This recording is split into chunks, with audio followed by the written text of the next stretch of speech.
Hola, la semana pasada no pude hacer el podcast porque es invierno y en verdad a todos nos ha llegado el invierno. Y mi voz en verdad no estaba en condiciones de poder compartir con ustedes estas historias que me gusta relatarles. Así es que esta semana ya más recuperado, vamos con el podcast, pero como quería empezar a hablar sobre cirugía, recordé una muy buena enseñanza que recibí al comienzo de mi formación como cirujano plástico y quiero partir con esa enseñanza en este podcast y dejar el tema de cirugía mamaria para 1 o 2 capítulos más, porque esto viene muy atingente a cualquier cirugía que uno esté pensando en realizar. Así es que vamos con la intro y vamos con el podcast. Bienvenidos al Camino de la Belleza, un podcast de Eduardo Ollarse. Medicina estética, cirugía plástica y medicina antienvejecimiento. Vamos al capítulo de hoy.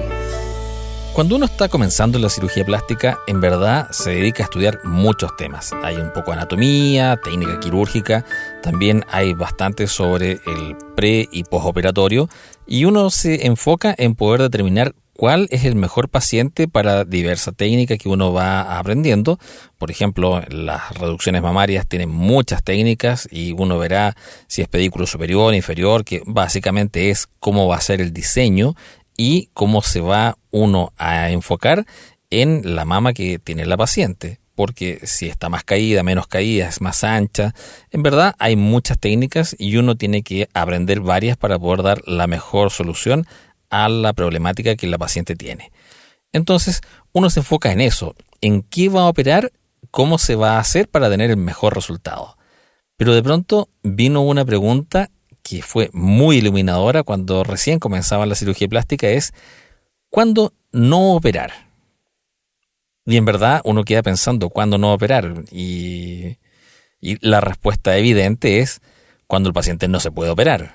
O sea, por ejemplo, cuando tienen los exámenes preoperatorios que tienen algún problema. Cuando uno va a operar un paciente, siempre le pide exámenes preoperatorios, una batería de analítica o exámenes que van a ir desde exámenes de sangre, orina, probablemente imagenología, ecografías puede ser, mamografía si es una cirugía mamaria, para tener una serie de chequeos que a realizar para ver que el paciente está en las mejores condiciones para poder llegar a una cirugía. Sobre todo que muchas veces nuestras cirugías son bastante largas. Para que te hagas una idea, una lipoaspiración de 3 litros, uno invierte más o menos 3 a 4 horas de tiempo y son 3 o 4 horas de anestesia. Entonces debes estar en muy buenas condiciones generales, tu cuerpo debe estar en buenas condiciones para poder tolerar de la mejor forma la anestesia. Y si es una abdominoplastía y vas a hacer liposucción, a veces son 4, 5 y hasta 6 horas. Son cirugías largas. Comparando con una vesícula, sin mirar en menos la cirugía de vesícula, que también tiene una serie de desafíos para que esto salga bien, pero es 1 hora, 1 hora y cuarto, 1 hora y media, 45 minutos, alrededor de 1 hora. Entonces nuestras cirugías en general son bastante largas, mucho más que el promedio. Y eso se debe a que tiene muchos detalles. Desde cómo uno hace la planificación, cómo va haciendo la cirugía propiamente tal, y una de las cosas más importantes es lograr la simetría. Muchas veces operar una mama a un lado puede no ser tan difícil y operar la otra mama tampoco no tan difícil, pero lograr que las dos queden parecidas o muy tendiente a que sean iguales, muy parecidas digamos, y toma tiempo, invierte mucho tiempo, entonces son cirugías largas. Y naturalmente que si tienes exámenes que están alterados, uno diría, no te puedes operar, porque primero hay que resolver ese tema y después pensar recién en una planificación de una cirugía plástica estética que, como todos sabemos, son algo completamente planificable. No son una urgencia y se harán en el momento en que estés en las mejores condiciones. Pero la pregunta iba por otro lado. Naturalmente que dejamos descartados los pacientes que tengan patologías que no estén controladas, que no estén compensadas, y que presenten riesgo por la anestesia y que esos pacientes idealmente o se compensen y llegan en una forma médica evaluados y tratados para que puedan andar bien, o mejor les decimos que no les conviene operarse. Pero el tema va por otro lado, ¿cuándo no operar? Y la enseñanza va en que eran 3, podríamos decir, 3 temas en los cuales no operar y yo le agregaría un cuarto. El bonus track.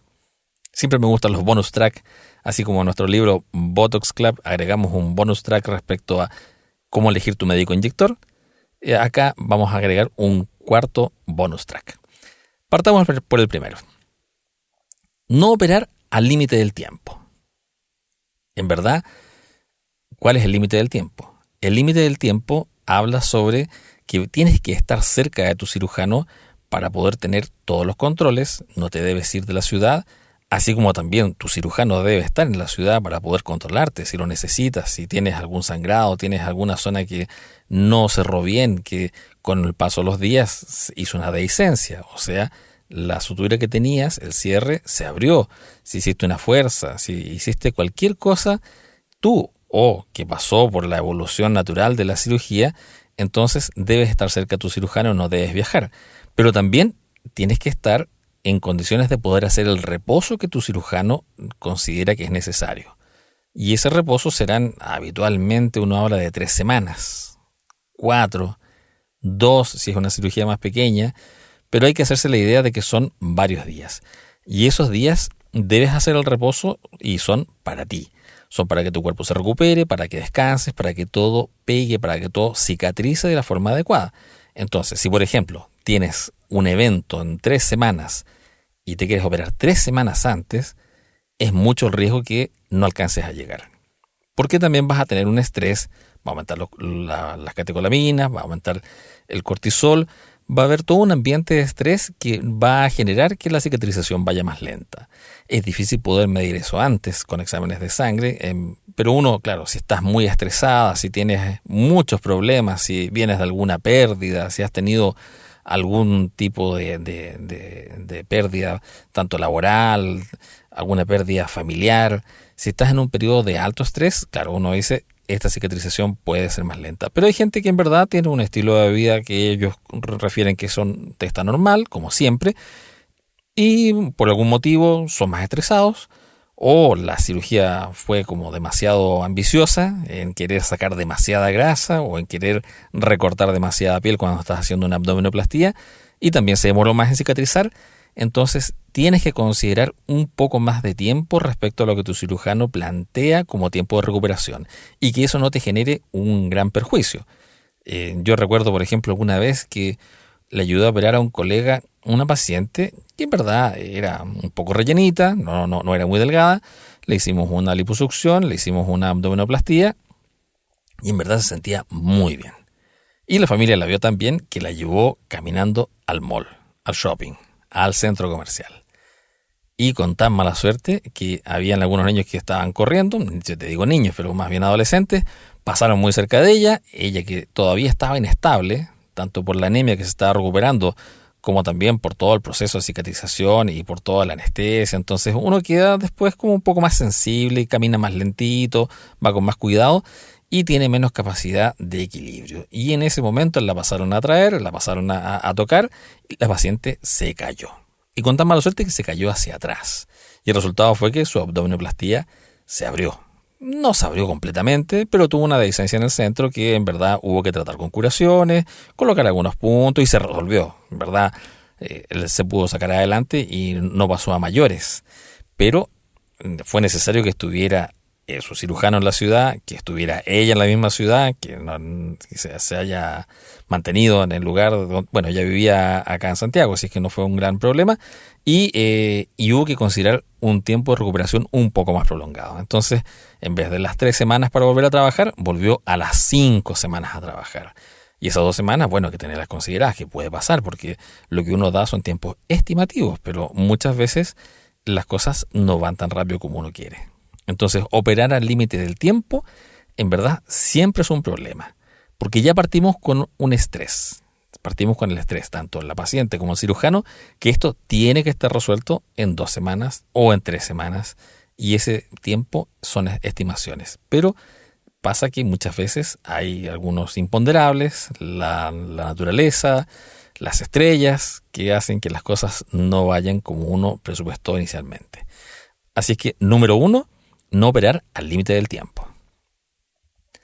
Lo otro que es muy importante es no operarse al límite del dinero.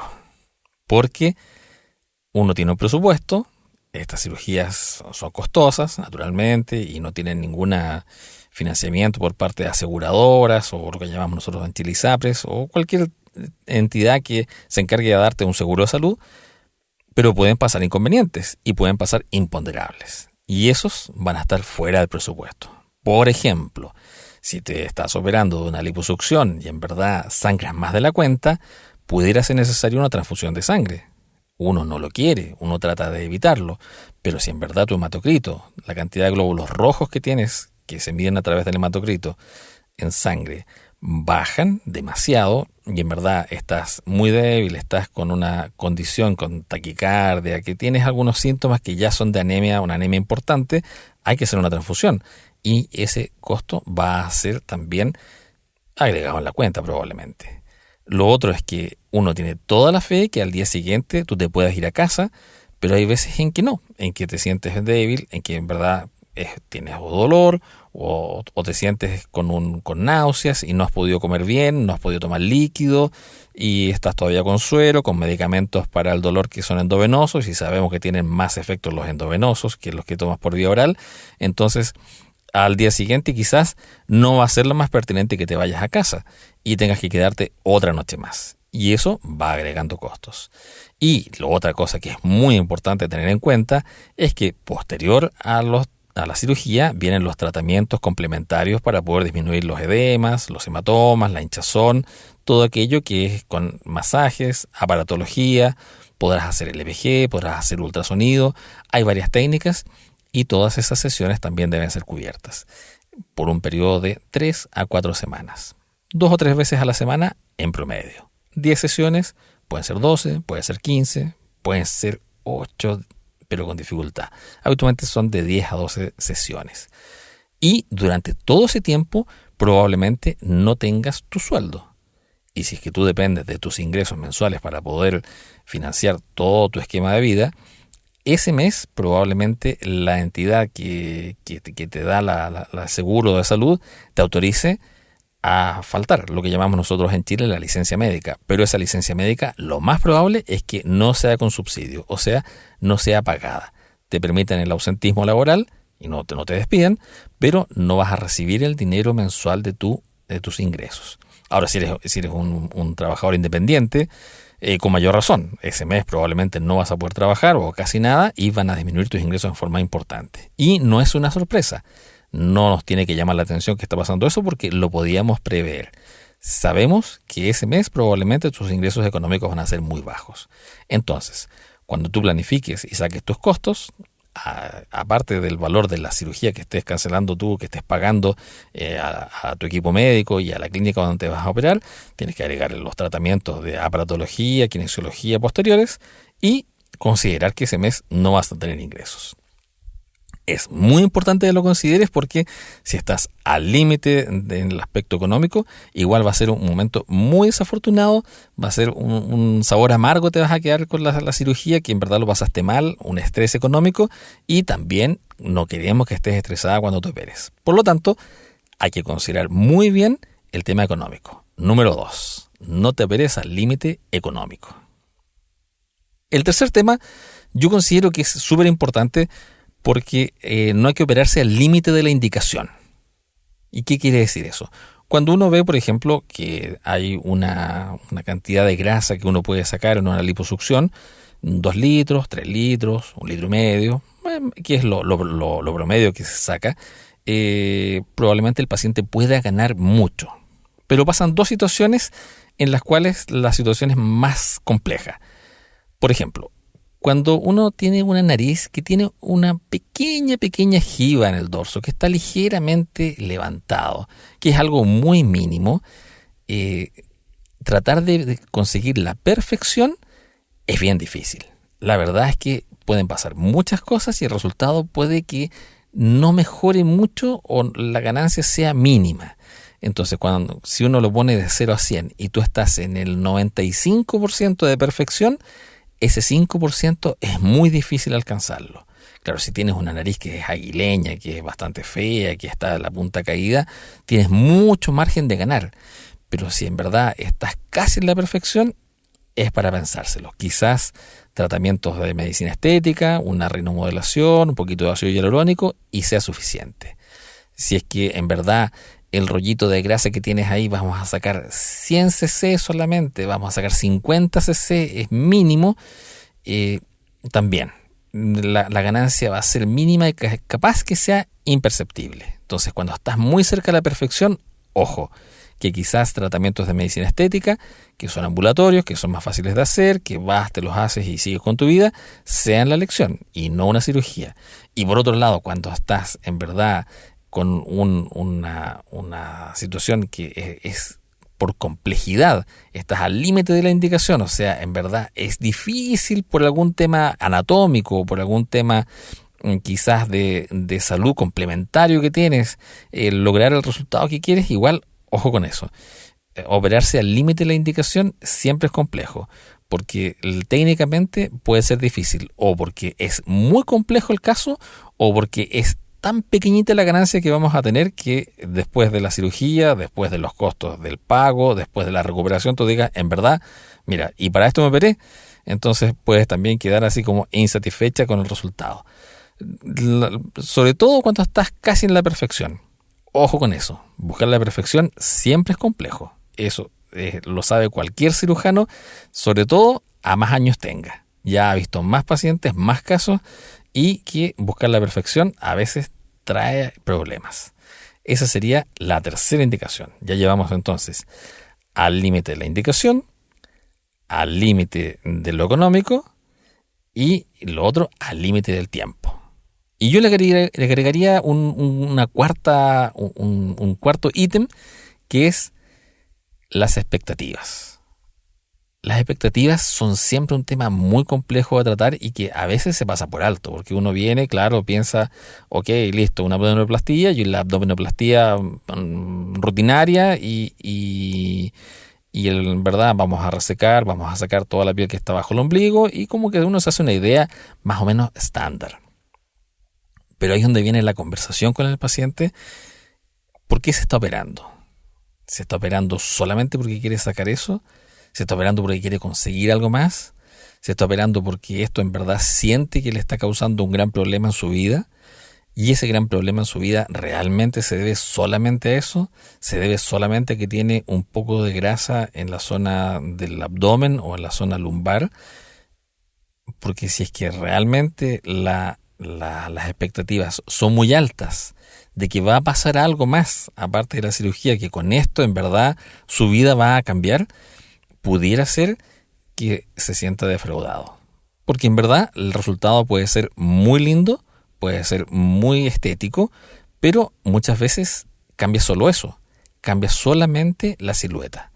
O, dicho de otra forma, la cirugía es lo que es solo una cirugía, pero no cambia todo nuestro entorno, todas nuestras características, todo lo que nos rodea, nuestras circunstancias y lo que estamos haciendo en la vida. Entonces, cuidado con enfocarse demasiado en que una cirugía puede cambiar nuestra vida. Es cierto, y lo comento en el libro que aprovecho contarte, Botox Club, que muchas veces los pacientes se atreven a hacer más cosas incluso después de aplicarse solamente Botox, que es un procedimiento que no hay que verlo como un tema menor, pero se hace ambulatorio, se hace en la consulta médica, y en verdad son 30, 45 minutos, 15 minutos si lo haces muy rápido, pero es un procedimiento que es ambulatorio y que después eso sigues con tu vida, con ciertos cuidados, obviamente, como está escrito en el libro, que te lo recomiendo, y sigues con tu vida y no tiene un postoperatorio de semanas como te contaba en los casos anteriores. Pero los pacientes es muy cierto que se atreven a hacer muchas cosas, pero muchas veces siguen siendo él o ella y sus circunstancias iguales a lo que eran antes. Entonces, hay que tener mucho cuidado con las expectativas de por qué te estás operando ahora, en verdad, qué es lo que quieres conseguir y si eso es realizable. Si es solamente porque tú quieres disminuir 2 tallas de pantalón y en verdad o te molesta la grasa que tienes en alguna zona o en verdad para tener una más linda figura quieres unas prótesis mamarias o una reducción mamaria, perfecto. Pero también hay muchas veces en las cuales nos hacemos expectativas que la cirugía plástica nos va a cambiar la vida. Y en esos casos hay que tener mucho cuidado para que tu cirujano pueda cumplir con las expectativas realistas. Y esas expectativas realistas son las que se deben conversar largamente en la consulta para poder decidir qué vamos a hacer, cuándo lo vamos a hacer y cómo lo vamos a hacer. Con eso uno tiene ya cubierto todos los aspectos y ya podrá tomar su mejor decisión. Con tiempo, sin una estrechez económica, no te digo que hay que ser millonario, pero poder tener resueltos algún tipo de así como cuando se iba antiguamente al circo y andaban sobre la cuerda floja, siempre es bueno, si es que te vas a caer, tener una red. Y esa red de apoyo será tener a alguien que te pueda apoyar económicamente o tener tus ahorros. Y al límite de la indicación, en verdad que la ganancia se vaya a notar, que el esfuerzo sea por un cambio que en verdad se note. Y con esto, lo que te quiero decir es que es bueno conversar, analizar y pensar bien, porque hacerse una cirugía es algo bien importante y uno se recuerda después toda la vida del momento en que se operó. No es algo que uno llega y lo decide en un 2x3. Entonces, para partir este segmento quirúrgico del podcast, quería comentar contigo estas enseñanzas que aprendí al comienzo de mi formación como cirujano plástico y que siempre me han acompañado y me han ayudado a poder tomar mejores decisiones. Soy Eduardo Ollarse, cirujano plástico. Te recomiendo que puedas ver mi canal de YouTube, donde estoy haciendo también un curso sobre Botox y también ácido hialurónico y bioremodeladores y bioestimuladores para que puedas conocer un poco más de aquello. Y sígueme en Instagram, mi cuenta es @doctor.edu_oficial, también la del libro, @botoxclub.libro, y espero que estas pequeñas cápsulas de este podcast te ayuden a tomar mejores decisiones, te entretengan y aprendas un poquito más de esta especialidad que es tan linda y que tantas satisfacciones nos da a los médicos y también a los pacientes. Y sin más, te agradezco que te hayas conectado al día de hoy, 2024, quizás esto lo estás escuchando en el futuro, pero bueno, así es el tema al día de hoy y a ti te veo en el próximo capítulo.